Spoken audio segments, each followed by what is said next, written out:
Welcome back, fellow Dream Warriors, to Riderpiece Theater. Me, Alistair Dayhawk, and tonight, me proud to present Kamen Rider Zeztz, episode 20. So, everybody, we have entered into the world of Baldur's Gate, rated G, because this is a kid's, a kid is the dreamer now, and everything has to be, goody-goody, cheery, and all that. So, in this episode, it's all about, Baldur's Gate / Dungeons and Dragons, that sort of thing. And it's a bit cheesy, but it's, it's a kid dreaming. It's a kid, so it makes sense. It should be, cheesy and kid-like and, kid-friendly and all that. So, before we enter into the world of quote-unquote Baldur's Gate, we start with the first scene with a kid sleeping, and then we get to see this drawing of a bad version of Kika Rider. And for those who haven't heard about this metal hero, I believe it's an old Toku show that I think it aired in the 80s or 70s. I could be wrong, but it looked exactly like Kika Rider. So yeah, I was like, is that like an evil version of it? Because the color schemes just match. But in any case, we have a dark version of an old hero, and we get immediately transported into Dreamland, into the world of quote-unquote Baldur's Gate. And we see a village elder, and you see Sota and Tomoko, the two kids, along with Nem playing the role of a hero, and of course you have jobless Baku. And what's funny is that they show the stats of every single character, right? And when they hit Baku, it just shows Villager or Adventurer 7, and it says status jobless, and it was so funny. And the kids were like, I don't know about this, because he looks like a hobo. It looks like he's lazy. He doesn't work because, quote unquote, he's jobless. And they were hesitated to have him join the fellowship. And Nam was like, no. Looks can be deceiving. He has hidden powers. He has hidden abilities. Please have him join us, because, his abilities will help us. Well, help us during our journeys and that sort of thing. So you won't regret it, trust me. And of course, the kid's like, yeah, I mean, I trust Nem, you trust Nem, everybody trusts this Nem. So yeah, if Nem says so, okay, let's bring him in. And so we have the village elder who is giving them their mission, their quest to defeat, the evil that is, over there. And yeah, and they go, start their fellowship, and we see, all these clouds, thunder and lightning, mountains, a lot reminiscent to Lord of the Rings, the Fellowship of the Ring, with, Gandalf riding into Gondor, and he sees Moldor, all thunder and lightning and all that stuff. It's just reminiscent to that. And this week's mission is all about capturing the enemy base. And that's it. So we go to the next scene after the opening credits. Baku is taking pictures of the children, and then he tends to show off his abilities, to Nem and the children. Like, hey, look, my stats says I'm jobless, right? I'm useless, but I can turn anything into anything. So he picks up like herbs, and he turns the herbs into a potion with just a wave of his hand, and Sota and Tomoko was like, oh my god, I didn't know you have that ability. Oh my god. And so as Baku continues to show up his abilities, the fellowship is being spied by none other than Nox, and he says something evil. But then little does he know is that he's getting spied by none other than Rita, and we get a flashback, more so like an extended scene of what happened last week, where we saw emo Alexis Lee and Rita. They talk for a moment, and then Alexis hands over a briefcase. Inside contains the driver. And so this is like a continuation of that scene where Alexis is giving her first mission, which is locate the enemy base, find the source of the nightmares, and destroy it. And that's it. And we go back to present day where Rita shoots Nox, but Nox dodges at the nick of time. And Nox is like looking around, and he's like, hey, Code is here. Where are they at? And Rita is giving a smile, and she just walks away. So we go to the next scene with the Fellowship, and right now the Fellowship is traveling to a town called Travel Town. So when you have a town called Travel Town, you're like, how original. Like, come on. Like, you could have just named something better than Travel Town. But again, this is a kid's dream, so I'm like, okay. But, right now they're traveling to Travel Town, and on the way there, they encountered the nightmare, which Baku takes a picture of, and then before he can do anything else, the dream is over, everything turns to black, and then we go to the next scene where Baku wakes up and meets up with the Black Case Files, Mulder, Scully, and Minami, and he presents him with the pictures and what he knows. And it's funny because when he presents the picture of the nightmare, Mulder gets super excited. Like, this is the first time he actually sees a nightmare on screen, and be like, hey, I told you they exist. And you didn't believe me, right, Scully? You didn't believe me at all. And he gets super excited, but at the same time, he's like upset with Baku. Like, how come you haven't, taken more pictures of these nightmares and whatnot? And Baku replies with, I didn't have time. And Scully's like, oh my God, they do exist. Oh my God. And Minami had the best response out of all of them.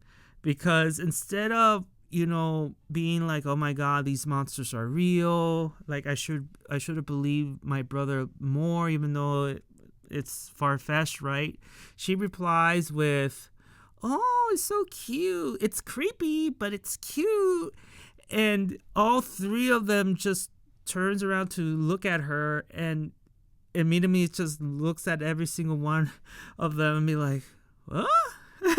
Like, but it's funny how Baku, Scully, and Mulder just turns around and just stares at Minami and like, what the hell is wrong with you? You call this cute? And Minami like, what? What?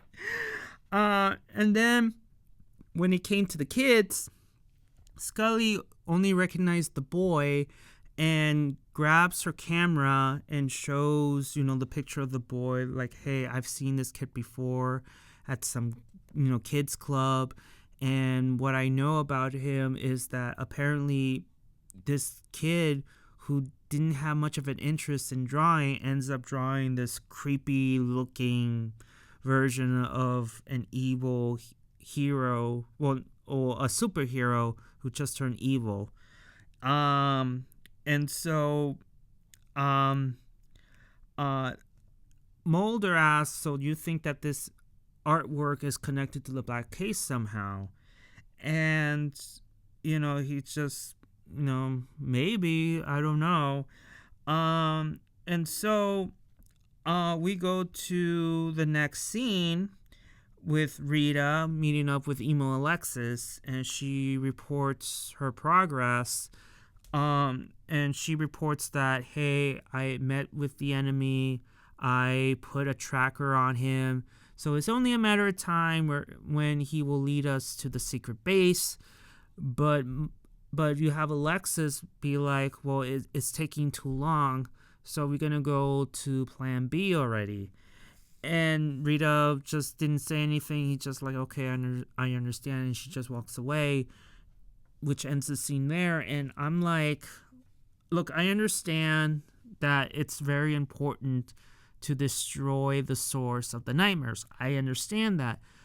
But my question is, aside from the obvious, is that why are you rushing this? Like, you're trying to find the enemy base. Like, it takes a lot of planning and all that, and you're invading somebody's territory.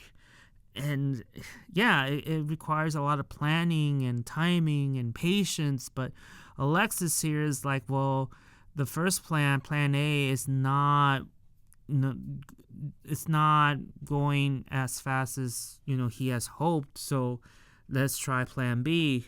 And like, well, dude, I understand the urgency, but at the same time, I don't. Like, you need to take your time with this. That's all I'm saying. And before I move on to the next scene, like, what would happen if Code discovers the secret garden? Of course, they don't know the secret garden is actually Nem's subconscious. So what happens if, well, it's not if, but when they discover the hideout and decides to destroy it, like, what would happen to Nem then if the secret garden becomes obsolete, destroyed? Is it possible that Nem will remain comatose forever? Like, she's gonna die? Is she going to die once Code destroys the secret garden? My question is probably, or maybe, her worst fate than just death would be her being comatose for the rest of her life. That's the fate worse than death right there. But, and even if Code knew that the secret garden is connected to Nem, I just get this feeling that they wouldn't care, because it's all about the greater good. It's all about stopping the nightmare. And if it will, if it comes to sacrificing one's life in order to, save the world from the nightmares, then they're willing to do that. That's what I think Code would do. But that's just my theory. So we go to the next scene with the Black Case Files, and Scully is talking to the boy and asks, like, did you drew this, and why did you drew it? Like, who is this character that you drew? And Sota said, that's the Demon King who's trying to destroy the world. So I'm guessing, he is the main villain in the quote-unquote Baldur's Gate. And when Mulder asked about this art piece to Baku, he asked, like, hey, have you seen this nightmare in your dreams? And Baku responds with, no, I haven't seen a nightmare like that, which causes Baku to ponder and be like, hey, what's going on here? There are things here that they're not connecting, because here's a nightmare, the nightmare that I just took, the picture at, it's different than, this art piece here. So how are they connected? What's going on? What is this nightmare planning? Like he's just like, what is going on here? I don't understand.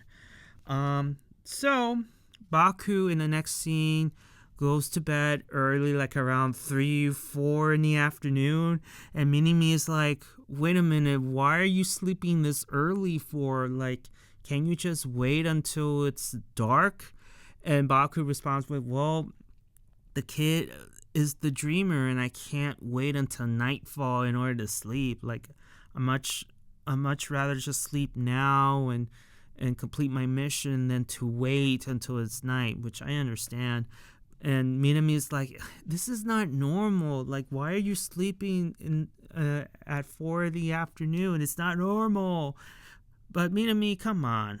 You just met a talking robot motorcycle robot.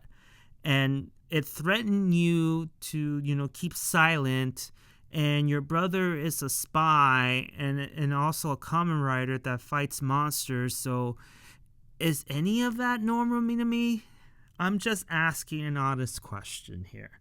Like, sleeping in the afternoon seems to be more normal than, what I said. So yeah. So we go to Dreamland. Baku is at Travel Town with the Fellowship, and you see the kids sparring for a little bit, and Nem wants to have the hero's power, and Baku's like, yeah, you can have this power, and I can teach you, lucid dreaming. And Nem tried to make the Japanese toy disappear, which didn't work out.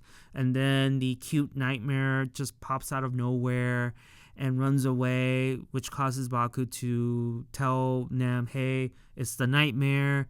Have yourself and the children hide. I will chase after the monster, which he does. And it leads to one of the most clumsiest yet funny fights so far in Zeztz, because it looks like this monster is not even fighting back. I mean, it tries to, but it's so clumsy. And Baku even questions, like, are you even a nightmare? Like, what's going on here? Because you're not fighting me. You're trying to fight me, but you end up falling, and you're all over the place here. So what is going on? And what's funny about this fight, other than the clumsiness of it all, when you would think that Baku has killed this nightmare creature, he does the catchphrase, like, mission complete, right? But in the middle of it, he gets interrupted by the monster, and it runs away, and Baku chases after it, like, wait, come back, come back here, like, what's going on? It's just so funny. So Baku has this little chase, and then we get to Nox, and he is at Travel Town for some reason, and much to Nem's surprise. And then, you see Nox being followed once again by Rita, and we go to the next scene with Nox and Rita, having this confrontation since last week. And Nox is like, hey, it's you again. And you see Rita pointing a gun at him. And Nox responds with, so, you have rejoin code. And we all know that, if anybody works with code, it's an enemy. It's an enemy. So he transforms into Kamen Rider Nox, and he is waiting patiently for Rita to transform because she has the driver across her chest. And she doesn't transform. And Nox was like, okay, I've transformed. I'm waiting for you to transform so we can fight. So why aren't you in your disguise? Which leads to the ambush. So he gets hit from behind by another agent. And what's worse is that Nox's sword is being taken by this said agent. And you see him whipping ass. Like, this is the first time so far that, I get to see Nox getting his ass whipped so badly. And you see Nox and this mysterious agent just fighting on the water. And then, you see Nox getting teleported to a different area in dream space. We move to the next scene, which, like I said, he gets transported to, quote unquote, the torture room. And the reason why this mysterious agent is after Nox, it's obvious. He is helping Rita, and their mission is to find the evil or headquarters, and Nox knows where it is. So he is beating up Nox to a bloody pulp and is demanding, hey, you work for the enemy, tell us where your hideout is and we will spare your life or something. But of course, Nox is not going to reveal that. And so we go to the next scene with the chase. The chase ends with, Baku, just sneaking past the cute Nightmare and being like, hey, Nightmare, I got you. You are the weirdest Nightmare I've ever met so far. So I'm asking you nicely, what the hell are you planning? What's going on? And of course, the Nightmare is like, it's none of your business, bitch. It's none of your business. And it tries to run away. But of course, Baku says, look, I try to do things nicely, but apparently you're not giving me any answer, so I'm going to destroy you now, which he does. And then he does the catchphrase again, but once again in the middle of it, he sees, the same nightmare creature, and he's like, wait a minute, I just destroyed you. How come you're over there? And then another one pops on the other side and be like, wait a minute, how come there's two of you? And he is stunned, like, what the hell? I just destroyed you, and there's two others of you. What is going on? Until he realizes, wait a minute, is it possible that I'm not dealing with just one dreamer? Is it a group of dreamers? And we see a scene of the other kids that are the dreamers. So it's not just the two kids, Tomoko and Sota. It's the other children as well. Possibly the same kids that attend the school club. So it's like, oh no, like one is bad enough, but a group of kids being the dreamers, ooh. Ooh. And we go to the last scene of the episode with Nox being chained up, and this mysterious agent is interrogating him, demanding to know where the hell is the enemy headquarters.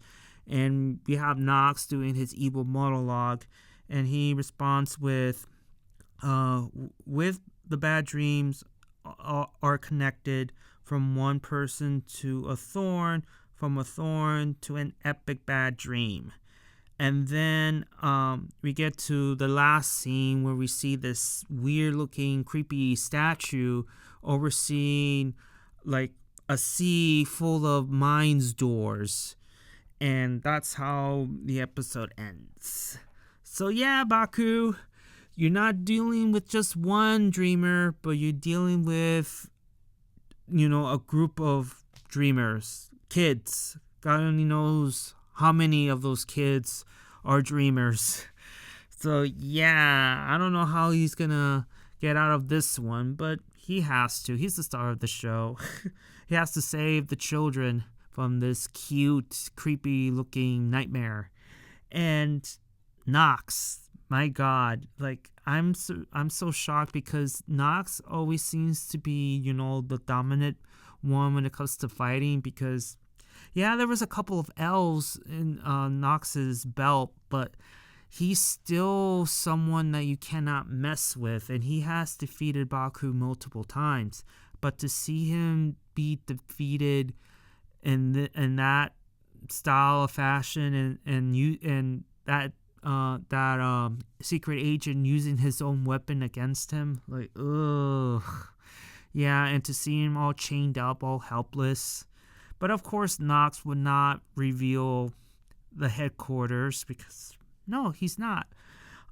So he's gonna get tortured unless he knows how to escape those chains.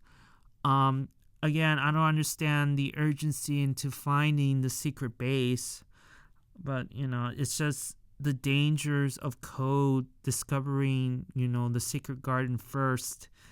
Like, they're gonna kill Nem without even knowing that, hey, this is somebody's consciousness and we cannot destroy it. But even if they knew, they have this attitude of, well, we have to destroy it for the greater good because it is the source of all these nightmares. So we have to destroy the source. So yeah, but Baku will find a solution to not only stop the nightmares at the source, but also trying to save Nem at the same time. Because remember, he made that vow that, hey, I will find a way to save you. So, yeah. Other than that, I think that's pretty much it. Other than, Rita and the other agent's mission to Baku being the hobo and Adventurer 7 and the mysterious art piece and all that. That's pretty much it. There's nothing. Yeah, and also with the tracker thing, I wouldn't be surprised if Nox knew that there was a tracker on him. Like, why else is he at Travel Town and not the Secret Garden so soon? I just get this feeling that Nox knows that he's being tracked. So otherwise, he would have went to the Secret Garden much more earlier than and all that. But in any case, give me your thoughts and opinions about this episode. Did you like it? Did you dislike it? Did I miss anything? Even though I have my notes in front of me, I may have missed a couple of things here and there. And also, I want to add this before I go, is we are already on the road to Baku's ultimate form. And already there's scans online of what could be his ultimate form. And if it's true, which usually it is, it looks pretty badass. And it screams ultimate compared to Garchard's ultimate, which I'm like, this looks like more like a mega form than an ultimate. But in this case here, it looks definitely suited for an ultimate. So if you've seen the scans online, give me your thoughts and opinions about it. It looks pretty good. And to see it, on the show, I think I'll be like, damn.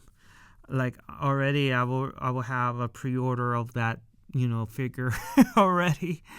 But I'm rambling now, so I'm going to leave you guys. So thank you so much for listening. Give a like if you like it, and please subscribe because it helps. And I'll see you all on the other side of Oblivion. Johnny!